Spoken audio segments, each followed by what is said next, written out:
Masalahnya lagi, kalau yang keluar dari dalam itu kan sudah ada di gen kita gitu loh.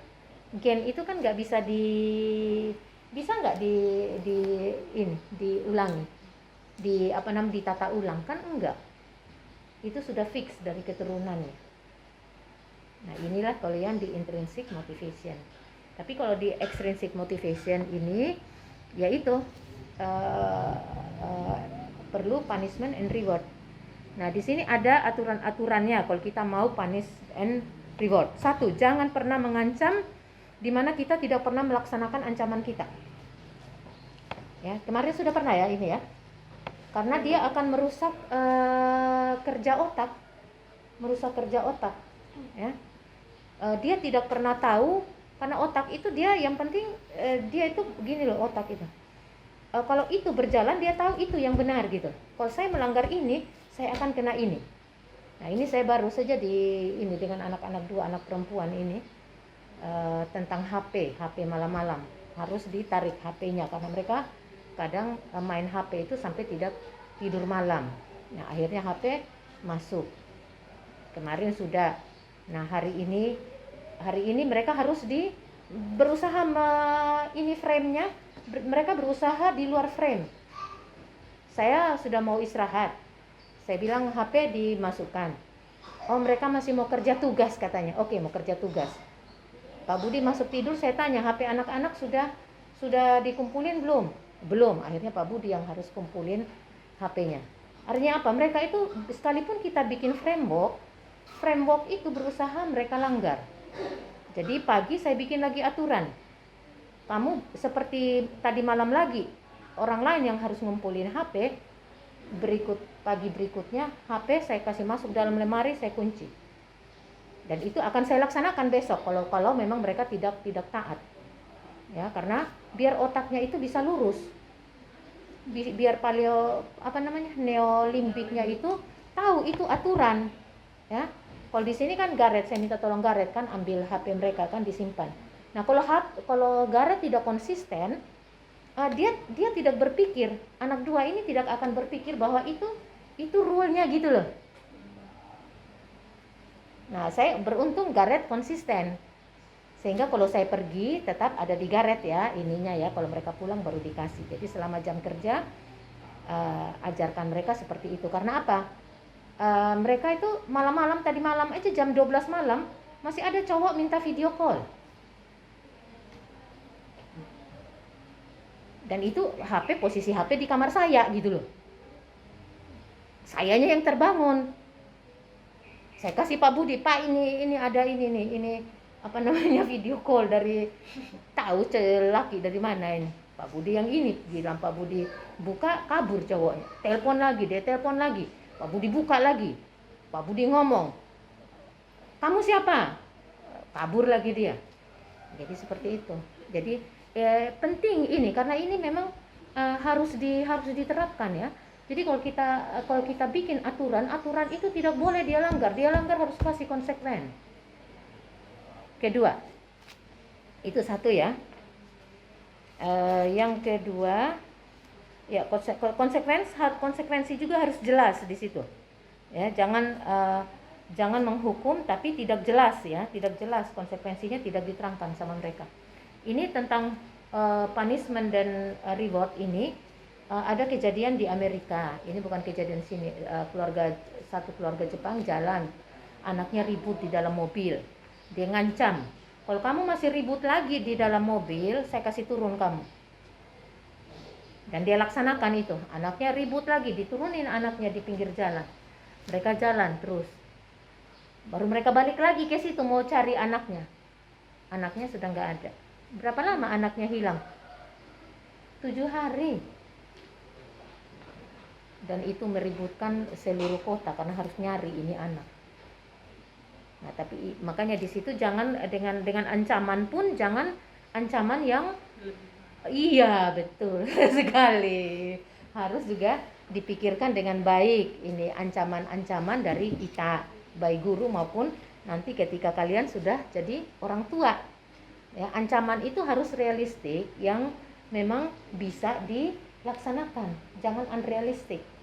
Baik untuk mereka juga. Jadi mereka juga harus dikasih tahu ancamannya, kalau kamu begini saya akan melakukan ini. Jadi membuat rule itu juga harus sama-sama dengan mereka, sehingga rule itu tidak terlalu artinya itu kesepakatan gitu loh. Rule itu adalah suatu kesepakatan. Kemudian yang kedua sih yang tadi juga sih, pelanggaran hendaknya selalu diikuti dengan konsekuensi. Ya ini sudah ya. Ketiga, jangan ada drama, karena kita sudah bikin rules, no drama. No drama itu jangan karena dia merengek, merayu kita, baru akhirnya aturannya dipatahkan lagi, tidak lagi di ini. Jadi no drama ya. No drama. Kalau kita masih melakukan drama-dramaan, ya sudah. Selesai sudah itu. Aturan berantakan lagi. Framework yang sudah kita kerjakan berantakan lagi frameworknya. Ya, dan anak di situ konsekuensinya di otaknya dia itu dia tidak belajar gitu loh. Kalau dia begini dia akan begini, kalau dia begini akan begini. Itu biasanya hanya 3 sampai 4 kali kita disiplinkan, biasanya sudah otomatis. Saya lihat di anaknya si Leo, anak Vincent.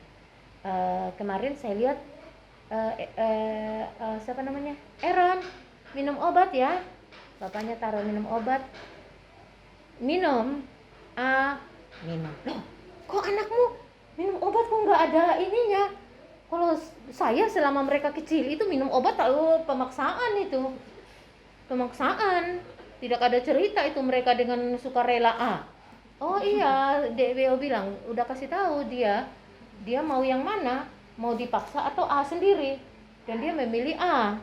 Kalau dia tidak A, artinya dipaksa. Nah, tapi dia sudah tahu, dia tidak perlu lagi dipaksa karena dia sudah disosialisasikan katanya. Anak umur berapa itu? 2,5 tahun loh. Anak umur 2,5 tahun, Aaron, kita minum obat ya, bapaknya tuang, langsung dia udah selesai. Sayanya yang bingung-bingung. Anak 2,5 tahun, biasanya anak 2,5 tahun itu aduh, itu mulutnya harus gini baru dimasukin obatnya, dan ini tidak. Oh, berarti dia aturannya itu sudah jelas, dia terapkan benar-benar ya. Jadi nanti kalau ini ilmu untuk nanti kalian punya anak juga, tapi sebelum punya anak tolong terapkan di anak murid dulu. Oke? Ya, ada pertanyaan? Jelas? Sudah jelas. Benar? Saya review. Ricky, saya minta kamu jelaskan apa yang kamu tahu mengenai ada 2 hal yang kita bicarakan pagi ini adalah on expectation sama on punishment. Jadi aturan-aturan apa yang ada di on expectation sama di on punishment. Ayo, saya minta responnya Ricky sebelum selesai. Silakan Ricky. Ya, on expectation sama on punishment. Kasih review apa yang kau pahami. Jangan seperti Mira ya. Iya, saya paham Bu, tapi saya nggak bisa ngomong, saya nggak terima itu. Mohon maaf. Ya. Silakan Ricky. Kalau dari saya sih yang on expectation maka On punishment. punishment. On punishment ada 2 yang kita bahas, on expectation sama on punishment. Oke. Ayo lanjut. Kalau untuk on expectation itu seperti tadi udah dijelaskan itu itu sesuatu aturan ya, yang dimana kita ada kesepakatan bersama anak. On expectation itu apa? Boleh dibantu? Tolong bantu dia. Ekspektasi itu lebih pada harapan, harapan yang dibangun buat anak. Ada 2 tadi, itu ekspektasi efek Pygmalion sama efek Golem. Itu yang dua-duanya bertolak belakang. Yang satu itu basisnya pada harapan yang positif. Kalau yang Pygmalion itu efek yang positif, tapi kalau yang Golem itu lebih kepada nggak berpengaruh yang positif, tapi yang negatif lah. Jadi kita harus lebih baiknya yang Pygmalion tadi. Jadi anak-anak membangun dirinya dengan harapan-harapan yang positif.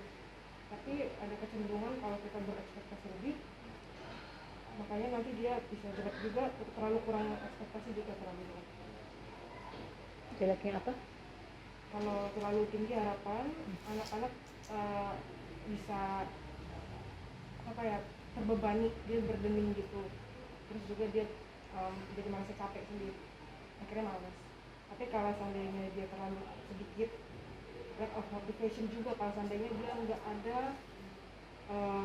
ada harapan gitu. Kalau nggak ada harapan, pengaruhnya apa? Dia nggak punya motivasi. Dia tidak tahu melakukan apapun juga, dia nggak, untuk dirinya sendiri dia nggak punya harap. Oke, coba saya minta kau terangkan ulang apa yang kau pahami dari dia, karena waktu saya ngomong kau nggak paham. Saya minta bantuan minta bantuan Cindy, apa yang kau pahami? Yang langsung aja Ya. simpel aja dari tadi apa on expectation ya, bicara On tentang expectation. ada positif dan negatif. Di sini yang positif itu kita memberikan harapan kepada anak. Jadi ada harapan-harapan apa dari anak itu yang bisa membangun ya, atau memberikan visual kepada anak ke depannya. Jadi kalau misalnya kita mempunyai sesuatu harapan yang lebih, itu tidak baik juga. Sesuatu yang dibawa pun tidak baik, jadi harus secukupnya. Ibaratnya seperti itu, secukupnya aja. Jadi kalau tadi sudah dikatakan kalau terlalu tinggi ekspektasi kita akan tertekan. Kemudian itu juga pasti menjadi orang yang tidak baik. Kalau di bawah pun hidupnya tuh ibaratnya ya tidak teratur. Jadi segala sesuatu yang dibuat tidak ada aturan. Jadi harus secukupnya. Kemudian yang tadi Yang secukupnya yang kayak apa? secukupnya. Tadi saya bahas nggak yang secukupnya apa? Ayo cepat aja. Explore, jadi harus diskusi dulu sama anak seperti apa dia. Kita harus mendengarkan pendapat anak tuh kayak gimana, baru bisa kita menentukan ekspektasi seperti apa yang cocok buat karakter anaknya. Ya. Terus ada 3 tadi, 3 hal. Ada yang ingat nggak? 3 hal. Apa lagi? Ini 1. Yang 2 ingat nggak? Diskusi sama anak, Ya, tadi diskusi sama anak sudah. Kedua apa? biar anak explore dirinya sendiri. Ya, sudah. Set up aturan. Yes, set up aturan, betul. Set up aturannya harus apa? Sendiri, orang tua saja atau bersama-sama? Ya, set up rules together. Ya, set up rules together. Kemudian yang terakhir sebelum selesai. Reward and punishment. No. Itu di on punishment itu. Ini kita masih di on expectation. Challenge them. Oke, berarti tiga aturan di expectation ini saya ulangi 1 kali lagi. 1, diskusikan dengan anak. 2, set up aturan bersama-sama. Kemudian tantang mereka. Ya, 3 ini nggak boleh dilupakan karena ini penting. Ini expectation terhadap anak ini satu materi yang penting karena nanti kan kita harus terapkan kan. Nah, di saya kalau kalian tidak jelas dengan ini, nanti saya pastikan kalian tidak bisa menerapkan. Tapi kalau jelas, kalian akan bisa menerapkan ini.